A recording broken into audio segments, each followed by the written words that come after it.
अस्सलामुअलैकुम रहमतुल्लाहि वबरकातुहू। Surya Urdu primary school Nagarjuna नगर Nanded online तर्ज तालीमी साल 2021-22 में हम आपका इस्तकबाल करते हैं। ब्रिज कोर्स मजमून रियाजी जमात शशम दिन 28वां मजमून रियाजी जुज़ है ज़ाविया ज़ैली जुज़ है ज़ाविया बनाना। आइए समझ लें। जैसे ज़ावियों को नापने के लिए चांदे का इस्तेमाल होता है, वैसे ज़ाविये को बनाने के लिए भी चांदे का इस्तेमाल होता है। राकेश 50 पैमाइश का एक ज़ाविया बना रहा है। चलो देखते हैं इसने क्या किया। सबसे पहले देखिए, उसने MN एक ख़त खींचा।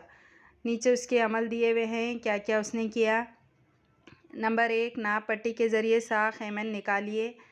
दूसरा, M नुक्ते पर ज़ाविये का रासी नुक्ता रखिए। पहले स्केल से आपको MN खींचना है।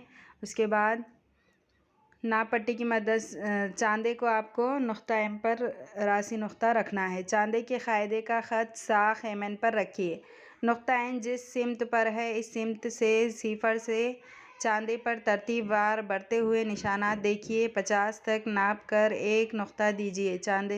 नंबर 5, चांदे को निकाल कर M नुक्ते से जाने वाली एक साख बनाइए और इस साख के दूसरे किनारे को L नाम दीजिए। इस तरह देखिए, यहाँ पर MN एक ख़त खींचा गया। M पर चांदे का नुक्ता रखा गया और उस पर से 50 जहाँ पर आया वहाँ पर नुक्ता मारकर M और L को मिला दिया गया। आइए मश्क करें। अब हम राकेश की तरह नीचे दिए गए पैमाइश के ज़ाविये निकालें और इन्हें नाम दें। नंबर 1 40 दर्जे, नंबर 2 110 दर्जे, नंबर 3 50 दर्जे, नंबर 4 90 दर्जे। ज़हनी आजमाइश वाले सवालात। 240 दर्जे इस नाप का ज़ाविया हो सकता है क्या? आपके कंपास बॉक्स के आलात का इस्तेमाल करके बना सकते हैं क्या? ये मेरी समझ में आ गया। दिए गए पैमाइश के ज़ाविये कैसे बनाते हैं। इन वीडियोज़ को ज़्यादा से ज़्यादा देखिए, लाइक कीजिए, शेयर कीजिए और सब्सक्राइब कीजिए। अल्लाह हाफिज़।